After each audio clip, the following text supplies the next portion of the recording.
Hello everybody, my name is Aceface, hope you guys are all doing well. We're going to be doing some chill T4 Firestorm farming in my hybrid Gila. An interesting story is that yesterday I had actually quite a spicy situation.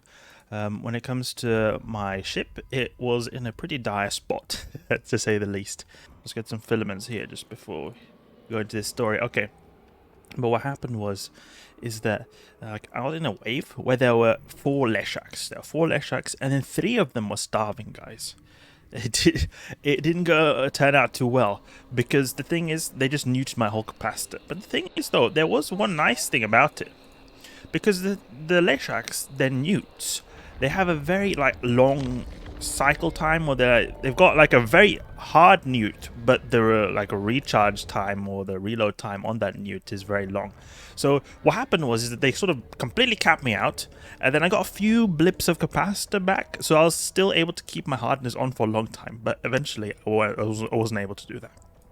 But I actually am able to just brute force through it, because my drones, my missiles, they all work even if you're completely capped out, and we've still got a really big buffer on this ship anyway.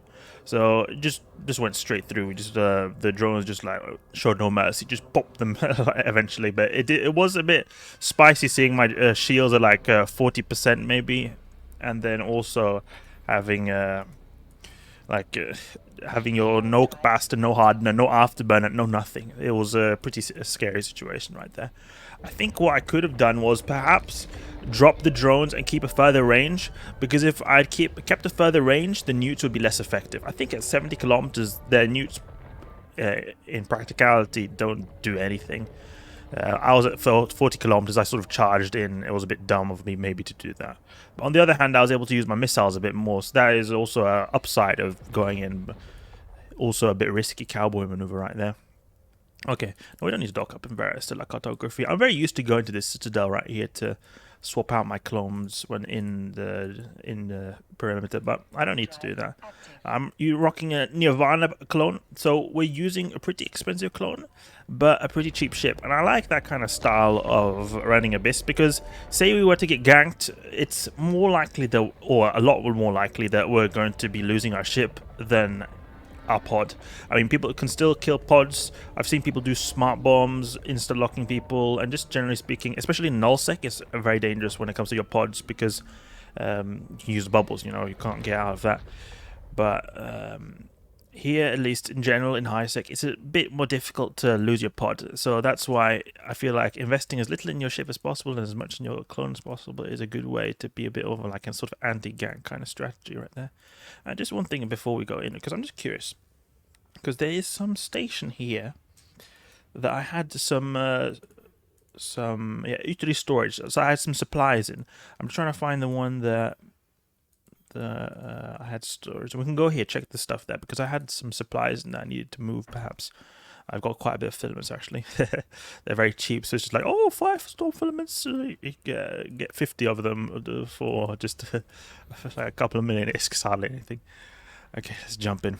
I've not got mutated drones, just got standard drones. They're very expensive. Oh, Kikimora wave. These guys can actually be quite dangerous, but they go down very quickly, so it's not too bad. Okay, we're going to go for the ghosters. The ghosters, because this guy is going to make us track worse. Actually, this guy wants to get in real close and personal, so we're going to go for him instead. Is that Tachyon Clad, though? What is this Tachyon Clad? Weird Tachyon Clad. And we'll start using the shield booster as soon as we start taking damage to take most utilization of it. That's something I like about the hybrid tank. It feels like we're very efficient. It feels like we're very efficient. We're always using our shield booster to its maximum capacity. Because when I'm going full active tank, I many times over-rep, and it feels like those could have potentially been used to give me more tank, or bigger buffer. But here, our buff is really big, but our shield HP per second is quite low. So every single boost from our shield booster is going into increasing our shield so that we can tank more against the enemies. Nothing is really going to waste here, and that's something I really like about it. It just feels good. Uh-oh, drone taking a little bit of damage. Return them. And where the drones? There we go. Okay, good. It's gonna be confused where my drones are right there. Okay. Where is the loot? We'll go to the loot now. This Drekavac is providing a bit of more reps right there. It's a bit annoying having him on the grid, but it's not too bad. It's like his remote reps are nothing compared to our almost 900 DPS Gila. With the augmenteds, we have 890 DPS, and we can quite easily get to 900 DPS if we just put like a basic missile implants in. I don't have any missile implants in. I've got just shield implants. We've got a pretty fat buff on this thing here, 60k HP. The reason I went to perimeter, you saw I went to that station there. I usually change my clone bay. That's usually a thing I'll do when I go to perimeter. But the reason actually is just that when using, or if I'm doing like abyssal sites where it's a little bit higher likelihood that I get ganked. For example, T4s is more higher likelihood than if you're just doing T2s or something like that.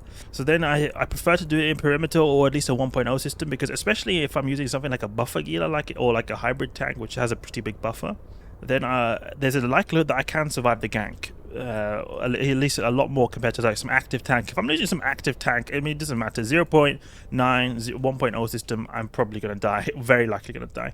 But if I'm in a big buffer Gila like this, then you have a lot more potential of surviving a gank. I mean, still, you can easily get killed if you have a big enough gank fleet, but the point is that it's a lot easier, or it's more likely that I'll survive.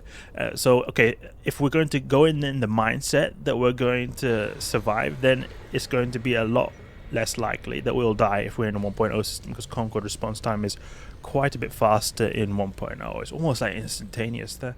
But this is like my go-to farming from day to day. The T6 gammas I do, this is when I want to go in hard. But this is very like chill, you could say. Like I just do, I'm in Gita, I just go and do these. It's like nothing that I feel like is too stressful. I think I feel like I've not got so much on the line.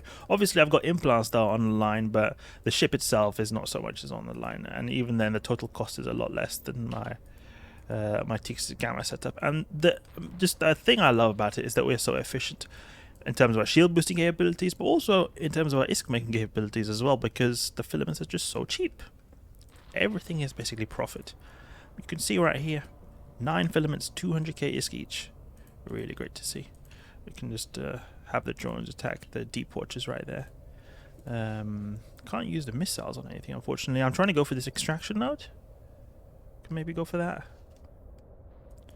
We can use these missiles now. Okay, what's our range? 32 kilometers. Okay. No, never mind. He just goes out of range. What about this guy? Let's see if he goes. Yeah, he's in range. Okay. I'll put one missile in. Okay, now he's out of range, obviously. His HP is going down. Deep Watcher waves are pretty fat in the Firestorms because of just their raw HP bonus. The armor is already really big on them, and just increase even more. Ooh, it's not such a good time. You know, this is very inefficient what I'm doing right here. I shouldn't be going to this extraction node, because this is very likely going to be containing just 1 million ISK or something like that. And we're wasting so much time by not using our missiles, which actually provided quite a bit of DPS, 230 DPS. So we'll be getting through the site a lot quicker. And I think that in some ways it's good to just grind through sites as quick as possible, because then you can get more bi-commutative caches or bi-adaptive caches. 3.8 million. Okay, that's decent. That's decent. I remember back in the day, I blinked hard to be able to do the T4s. I was like, oh, I need to have really... Look, we've got a wrecking shot right there, 1k, and it just felt like it's a little scratch. But back in the day, I used to really blink hard to get the T4s, because I was really afraid of the T4s. I was thinking, oh, you really need to be really good, or like have like crazy good ship to run the T4s. And you need a good ship, but what I mean is I exaggerated it a lot. Like I had Pithum A-type multi-spectrum shield hardeners. Look, we're just rocking a Tech 2 one here. And this Pith B-type thermal shield hardener is worth like 10 million or 15 million. It's like very little. So the ships I'm using nowadays, I feel like when you get more knowledge of the Abyss and sort of different types of fitting strategies, etc., you can cheapen out a bit more, like we're doing right here with a ship that's worth 590 million ISK. Before I use a 2 billion ISK. My first expensive Gila I lost was a 2.5 or 2 billion ISK Gila. I think it was 2 billion. And it was in a T4 electric, but just because I had it disconnected. And then thinking back to today, I was just thinking, what the heck was I doing? I could have just done that with a lot cheaper Gila. But when it has a lot of the time when you don't have a lot of knowledge of the Abyss, then it feels like you need to do that, because before, back then at least, I was just thinking that, oh, if as long as I need to be able to, if I want to do the T4 abyss, I need to be able to face tank Kirby's Tyrannus. Like I need to be able to just approach Kirby's Tyrannus, and I need to be able to tank him. But you don't really need to do that. It's good to do that, but you don't need to, because you can always go in a bit of like a transversal, like go a little bit to the side, orbit a little bit. You know, you reduce the damage very greatly by doing that. So there's like always little strategies you can learn that maybe are not always obvious to players. I know that it is very obvious to some players, but like for me it was not, at least, and that's really something I can imagine a lot of people learn over time. Look, shield going to max. It's just nice seeing that shield always being utilized. Lucid Deep Watcher. Lucid Deep Watcher. We're taking damage all the time a little bit from something. It's the Deep Watcher. Oh, it's the Deep Watcher missiles. That's what we're taking damage from. I was thinking, how is this guy able to hit me? But he has got some weird missiles. You know, before I used to use an MWD Gila, and once I just stood still, and the Deep Watcher missiles hit like a truck because they just did full application. It's a lot harder for them to apply to me since I'm using an Afterburner now, but it was just funny just seeing once just half my shield just disappear because the Deep Watchers had so many missiles incoming. And reload right here. Can stop with the shield booster because we don't need to shield boost if we got full shields. Just save, just utilize our resources at the right time. What have we got here? Extraction nodes, elite Lucifer Cinnabal. Now here I definitely want to go to the Bioadaptive Cache because the Cinnabal rooms, it's not a good time when it comes to your webifiers. It's just really just a straight up just web fest.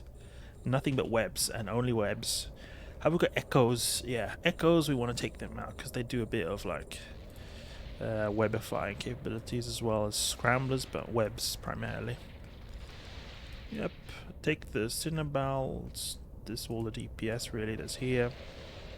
Then after that, the Dremiels and the Echo to reduce our speed. So you know who is Cinnabal, Echo? Yeah, so it's Echoes. I don't think the Dremiels can web.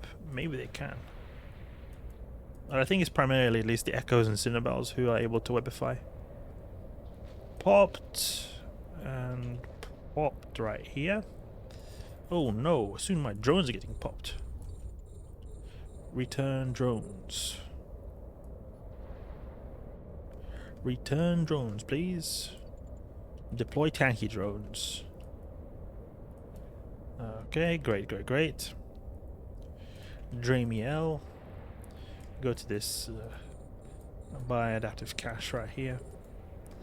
Land on missile. What's our range? Just need to make sure we're not going to be shooting a missile into the void, because that happens sometimes when you're being tracking disrupted to a big degree.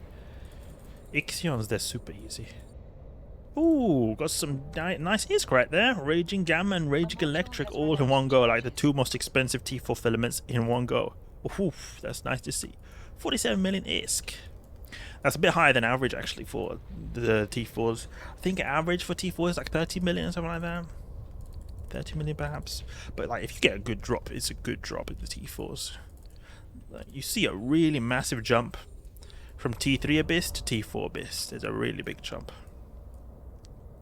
So if you're able to run the T4s, definitely recommend doing them. Use the Dremiel right here as some cannon fodder for my drones. Sword Spine. I think these are just target painting guys. Let's go towards the conduit. And you do these T4s pretty quickly because you're doing T4s, you're not doing T5s, you're not doing T6s, you're doing T4s, and they're pretty quick. And you've also got the dank DPS with the Hammerheads as well, so overall you're going to be pumping out a lot of DPS. The downside of the Hammerheads, they're slow, bad application, but they feel like they hit very hard, especially when there's like a little bit fewer enemies, so there's less stuff that can kill them. They're also pretty flimsy too, but they hit very hard when they hit. Okay, let's see what we've got here on the outside of our trace. Nothing here. Okay, good to see. How much cargo space are we using? We're not using that much cargo space because we're in T4s. I think the 0 point uses quite a bit of cargo space, and the crystalline as well if you get a lot of it, but we're hardly using any cargo space, so that's good to see. So we could potentially run a lot of sites in these. Okay, so that's enough for now. T4 Firestorm in the Gila. Just chilling here a little bit in perimeter. Nothing too serious, nothing too serious. Hope you guys enjoyed the video. If you did, please leave a like and subscribe. I'll catch you guys later.